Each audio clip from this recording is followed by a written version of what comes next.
we're heading to Lucas, Kansas, the capital of Grassroots folk art.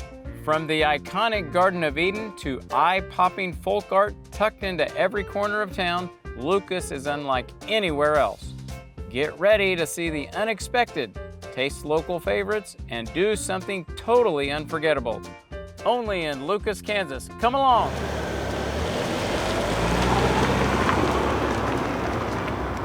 These businesses are See Taste Do, Lucas, Kansas hometown proud. Friends of S.P. Dinsmore's Garden of Eden. And Farmers State Bank.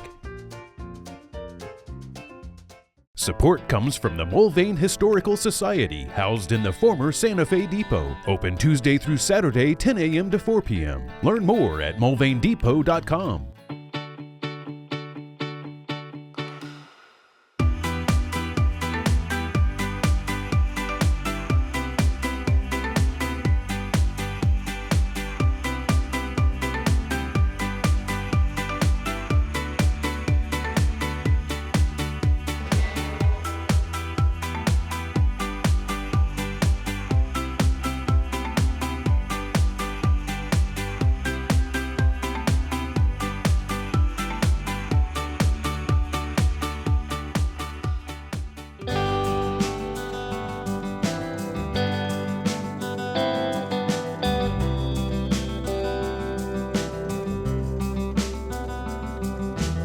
And today we're in Lucas, Kansas. We're at the world's largest collection of the world's smallest versions of the world's largest things. And joining me is Erica Nelson. Erica, I am so excited to be here. I have never been to Lucas, Kansas. And wow, what have I missed? Everything. So tell us about this collection. This is fabulous. Well, thank you very much. This is a love letter to roadside attractions. Okay. So as you said in the title, it is the world's largest collection of the world's smallest versions of world's largest things from around the U.S. Okay. And this collection started whenever I would go to these roadside attractions and they didn't have any sort of souvenir that really spoke about what they were. Mm-hmm. So I started making my own souvenirs. Okay. And at some point, I thought, oh, I'm seeing these world's largest things. It'd be really funny if I only made tiny versions yeah. of those things. And that's sort of where the name came from. And then over the past 20 years, it's just grown in size and scope that it is now housed in the Roadside Sideshow Expo for the world's largest collection of the world's smallest versions of the world's largest things. So tell us, how did it get started and like what year, and what's the passion behind this? Years are hard for me to pin down because this has been a lifelong love of roadside attractions. So even growing up in the back of an AMC Gremlin going on road trips, I loved anything that was really big and bright and fun. But I started making the small versions probably in about 2001 while I was going through grad school at KU. And then it just sort of snowballed from there. And eventually I moved on the road full time in 2002. And at that point, I transformed the bus I was living in into the roadside attraction because the collection had grown to the point where it was actually a thing. Mm-hmm. And that's when I started thinking about it as a storytelling tool and a mobile museum. And then in 2017, after doing this for many, many, many years, I acquired this building in downtown Lucas, and all of those things that had been traveling around now had a place to permanently be, so that even though I'm not here all the time, people can now come and see that ever-expanding collection. So it's a self-guided tour when they come in, and you're only open part of the year, is that right? April through October. So we open on April Fool's Day and we close on Halloween. Oh, very nice. Now tell me a little bit about the touring that you did. So what events would you go to with the tour? Well, at first I was living in the bus full time, so it was self-directed. And I was drawn to rural communities with some sort of integrated arts component. Or a roadside attraction that had some big, beautiful, kitschy, wonderful construction out front. So anything that would make a kid scream stop is what I stopped at. But then I was also doing a lot of artist residencies, and I also do a lot of speaking tours. So each of those is an excuse to see more roadside attractions and then build another small version of that.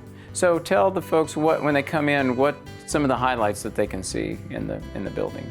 Well, one of the very first things that you see is a Kansas map, because we are here in the center of the U.S. and Kansas has its own set of world's largest things. So for one of the festival constructions, I created a Kansas map that have these little portals in to see the world's smallest version, and all of those portals are placed in the map where they are geographically. So West Mineral's Big Brutus is down where West Mineral should be, and the world's largest ball of twine is up in Cawker City, so that hole is up where Cawker City should be. So that's one of the very first things that you see in coming into the space.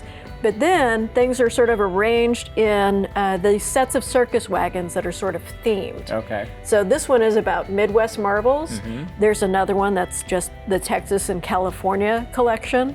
There's another one of fabulous foodstuffs. So anything that's a large piece of fruit, or the world's largest cherry pie from Michigan. Okay.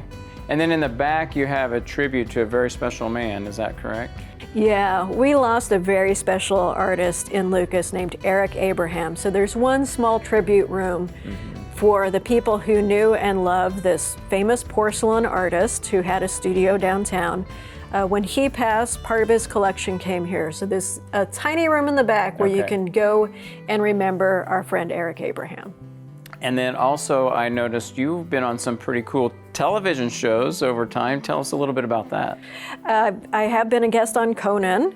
Okay. It was one of his last seasons when it aired on TBS. And for that one, our local theater decided to broadcast that. And so we had, the whole town of Lucas gathered to watch my appearance on Conan on the big screen. Like a watch party. Yeah, a big watch party That's at the awesome. theater. And he gave Lucas a shout out on air, which was really super sweet. Cool. Very cool. So that's one of the highlights. I've also been on some PBS greats like Rare Visions and Roadside Revelations out of Kansas City Public Television.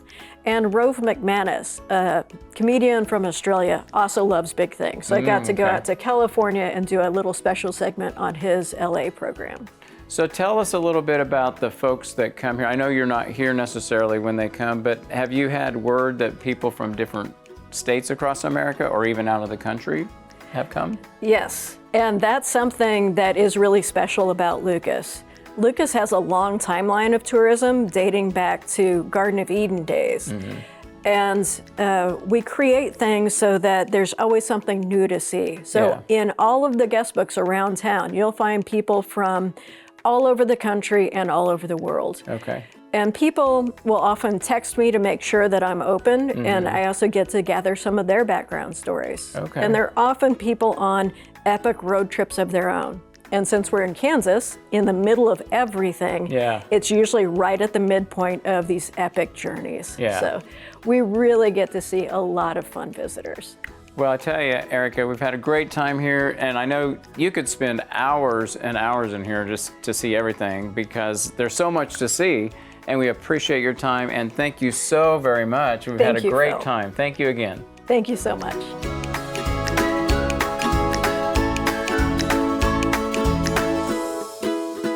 Well, we just got done at the world's largest collections of the world's smallest versions of the world's largest things. And now we've stopped into Brant's Meat Market, one of the oldest meat markets in America.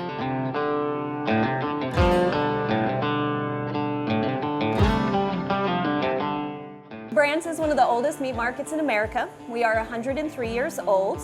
We went through 4 generations of Brant's before the current owners bought it in 2018. The Brants immigrated from Czechoslovakia.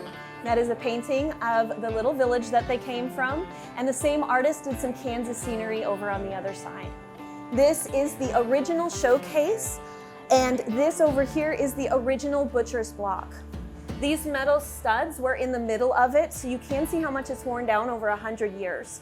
It got so low their backs were hurting while they were using it, so they actually added wood to the bottom to help raise it up so they could continue to use it. We are internationally famous for our Czechoslovakian bologna, which we sell in rings down on the shelf there. The bologna is all beef, and we also sell pepper sausage, which is a pork and black pepper version. I got me some great beef sticks for the drive home. But right now, we're heading over to the K18 Cafe, so come along with us.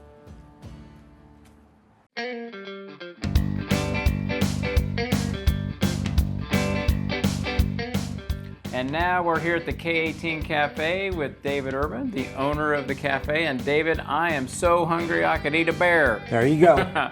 So tell us about everything about the K18 Cafe, how it came about, how long you've been involved, your passion. K18 Cafe started actually in 1959. And from 1959 to 65, there were 5 owners. Okay. And then my folks took it over in 1965. Okay. And then in 1987, I took it over from my folks. Gotcha, okay. So, of course, my mom had 8 kids, 2 cousins staying with us, dad, mom. She cooked for 12 people every meal. Wow, okay.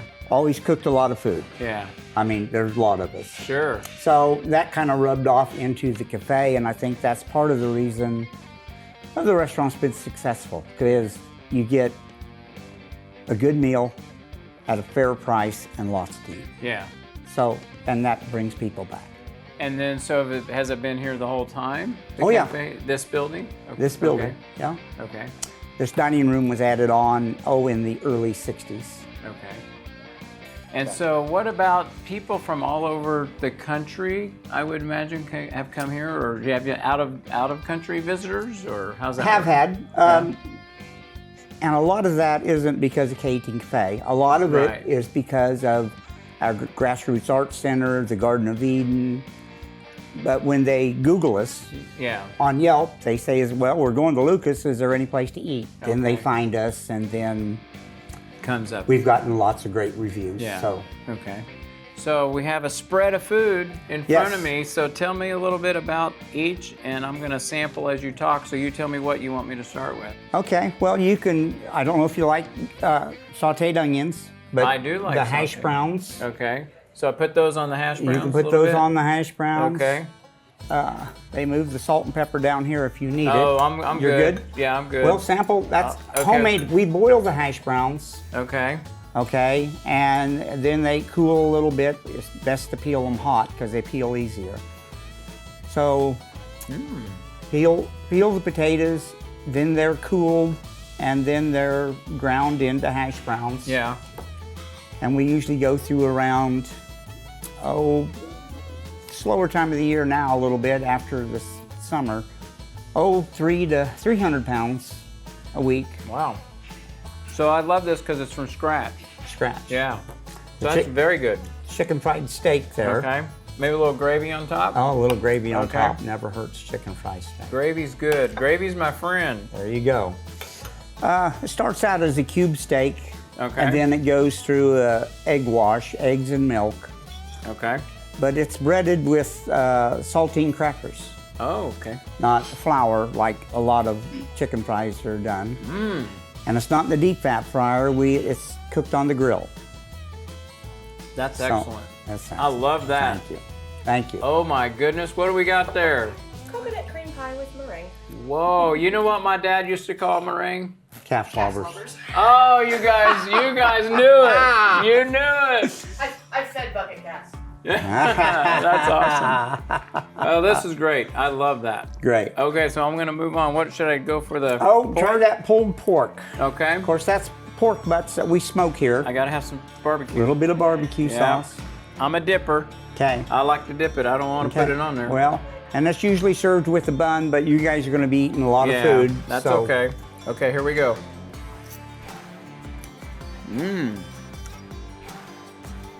I love that too. That's great. Well, good. I mean, we got. Now, the potato salad is homemade. Okay.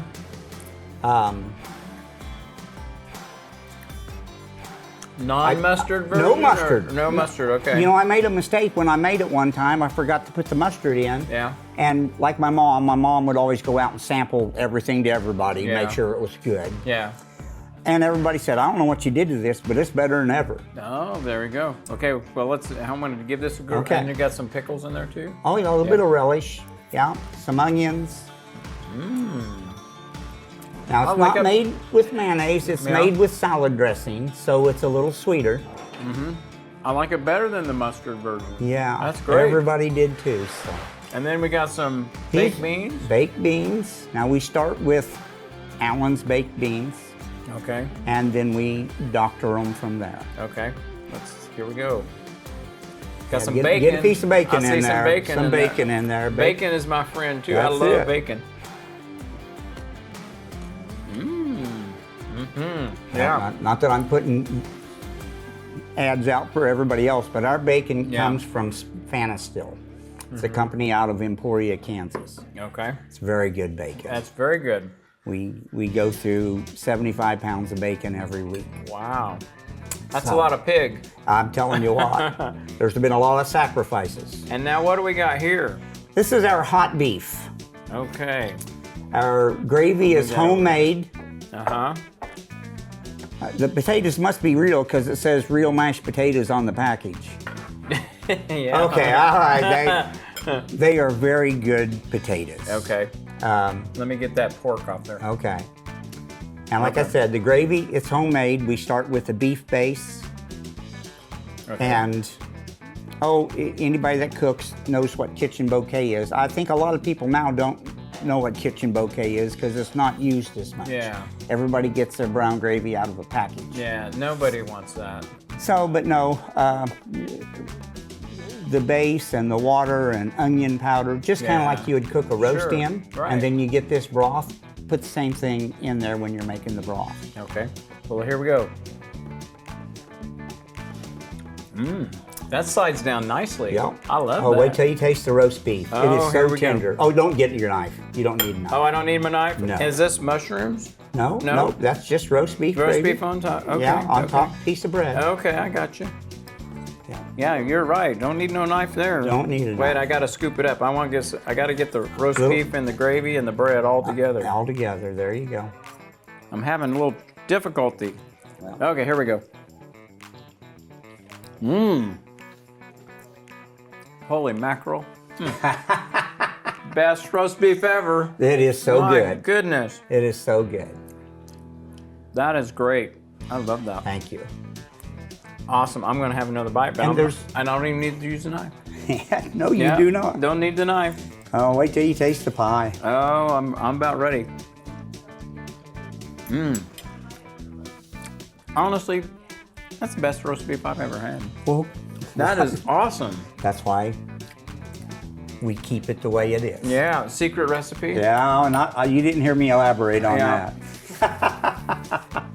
Okay, now tell me about this pie that's a mile high Well, and it's 4 miles wide.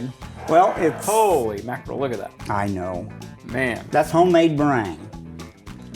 It's not a powder that we threw some water in and whipped for 20 minutes. Right. It's homemade. Okay. Of course, you save the egg whites from when you're making the pie.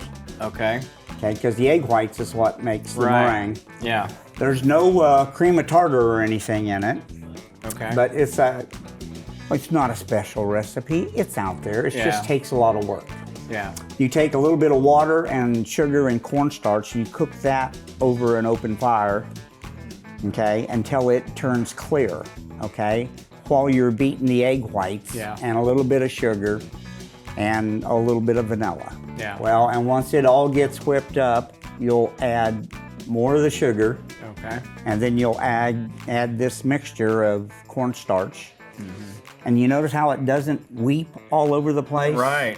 Okay, that cornstarch sucks up that moisture, but it leaves all the taste, and you don't taste the cornstarch, nothing. But it's Yeah. I got to tell you one thing. My wife and I made a coconut cream pie a few months back. It did not look like this. It was a lot smaller, and it did not have the texture. I think we did something wrong. you didn't do it like we did. Yeah, so I'm going to give I don't even know if I can get my whole just mouth take in the there. meringue. Oh well, you can get a I'll little bit. I'll all. do a little bit of All everything. Okay, here we go.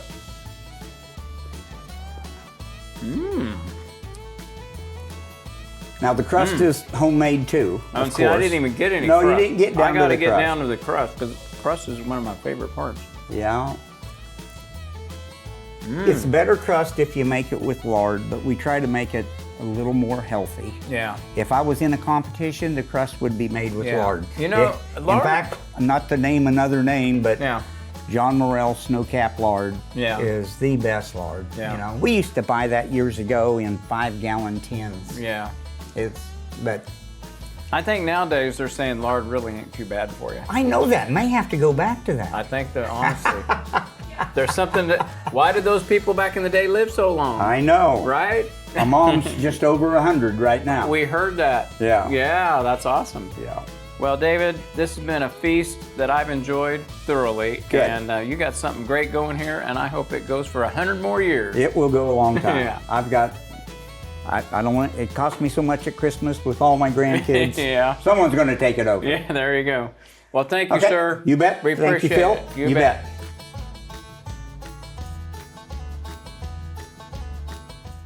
Well, we just finished a great lunch at the K18 Cafe, and now we got to walk that lunch off. So joining me now is Lynn Schneider with the Garden of Eden. Lynn, I have never been to the Garden of Eden, but I am excited to learn all about it. So tell us what's going on at the Garden of Eden. The Garden of Eden is one of a kind. It is. Samuel Perry Dinsmore started it when he retired from farming. In 1905 to 1907, he built the structure behind us. Wow. This log cabin out of post-rock limestone. It is one of a kind.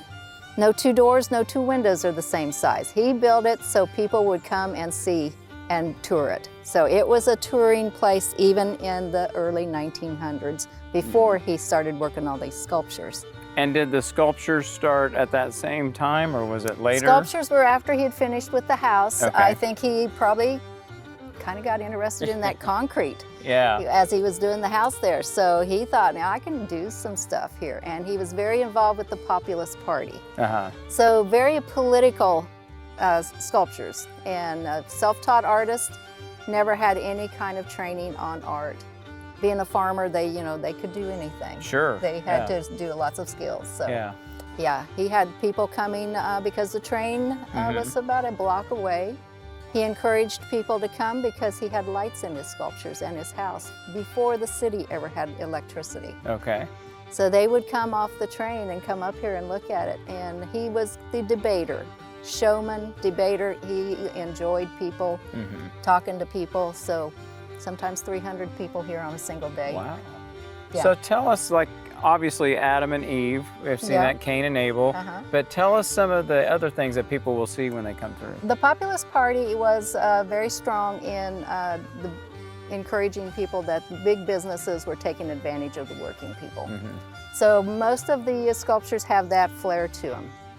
You'll see behind me there's a flag up on the sculptures there. There's a woman chasing a soldier, soldier shooting at an Indian, Indian shooting at a wolf, wolf after a fox, fox after a bird, bird after a leaf on the tree, a caterpillar eating a leaf on the tree. So the social Darwinism theory of the big businesses taking advantage of the working men. Okay. But very fun to look at. People just, I mean, you can come back here and look several times and find something new to see. Yeah. And so all of the concrete was constructed obviously without forms. Right. I mean, it was all by hand. By hand. He would just use a trowel, has a metal rod and wire reinforcement on the insides of it. 113 tons of concrete. He had to mix up with his own sand mixtures, so that's where you're seeing some different textures and different colors in the sculptures. And tell us a little bit about the item that's over with the flowers. That's pretty unique. I've never seen anything like that. He built his planters up so that he didn't have to bend over in the mud picking the sculptures. Wasn't that he couldn't do it, but he just was, something different. Yeah. Something unique. Yeah. And then what other items will people see? Like, what are some of the other attractions? I see you have something over there like with a doctor and a lawyer. Yeah, he was, like I said, the Populist Party. Yeah. That is the labor crucifix, probably the most famous and favorite sculpture. He never did get it finished because he was blinded by cataracts in 1930. Okay. So he died in 1932 at the age of 89. Okay. But he wanted to be on the premises, so he is in his casket in the mausoleum where you can walk in and see him under glass. Okay. But the labor crucifix is the farmer working with his hands for his money, and the people around are taking money from him for their services towards him. So they're crucifying him. Gotcha. Yeah, Okay. so you can see a lot of that because it is not finished. You can see some of the wire armature that's inside those sculptures and how he had to work with that. Okay. And then inside of the cabin, what will folks see in there? Basically, the main level that you walk in, that is exactly how they did when he had it open. You walked in to take the tour of the house, since the house was the first part of the tour, since nobody, the sculptures weren't here at that time. And so the main floor of the house is very ornate woodwork of California redwood, pine and oak. Very ornate fireplace mantle. That was a Sears and Roebuck kit. The handmade furniture that he made was because he didn't want to waste any of that scraps of wood of the California redwood, pine and oak. So there are several pieces that he made like that. His stair railings going up and down the stairs are handcrafted also. So inside you do get to go upstairs and downstairs. The basement part was their kitchen and dining room, and the upstairs their bedrooms. So they lived there and gave tours at the same time. Yeah. And then what about the park that has the little church and school buildings and the other items? What's that all about? That is Miller's Park. Roy and Clara Miller, they were very much inspired by Dinsmore. We also have a Grassroots Art Center downtown here that does have a collection of several of those artists who were inspired by Dinsmore to do their own things. And they would collect their rocks as they traveled. Bring them back, made cone-shaped mountains and little miniature historic buildings of Lucas. When they passed away in the 1970s, their sculptures went to Hays, Kansas for 40 years. And in 2013, the Kohler Foundation that works with bringing self-taught art around all over the United States, keeping it renovated, they brought it back from Hays, Kansas and renovated it here. They had done a renovation on the Garden of Eden in 2011 to 2012 also. And so, Lynn, what is your passion to be here at the Garden of Eden, working here, and how long have you been here on this? I've been here over 30 years. I came from a small town, actually the Lebanon, Kansas, the center of the 48 states. So I know small towns need the tourists to come help and help attract people to come spend their money in our little communities. So they needed tour guides, so I started giving tours and just kept growing with each year. Maintaining and different things of the place here. So Well, we thank you today for having us. It's been a great work. We've excited about we've seen a lot of great things here at the Garden of Eden, and thank you so much. Be sure and walk around. There's lots to walk around and see here. Well, that's a wrap for Lucas, Kansas. There were so many cool things to see, taste, and do. If you want us to come to your city, email us at seetastedo@kpts.org. Until next time, get out there and find those great hidden gems in Kansas. We'll see ya.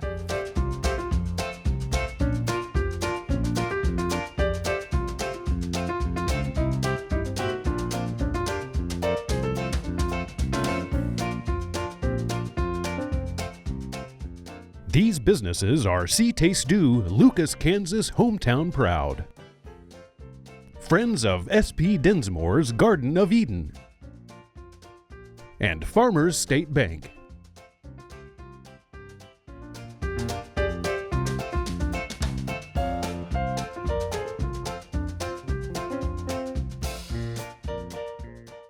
Bloom Wichita, your local florist for all your gift-giving, celebratory, and remembrance needs. Specializing in fresh, creative florals and plants. We carry fun, local, and regional made gifts too. Learn more at bloomwichita.com. Support for See Taste Do comes from the James Garvey Family Charitable Trust, proud sponsors of PBS Kansas Channel 8 programming.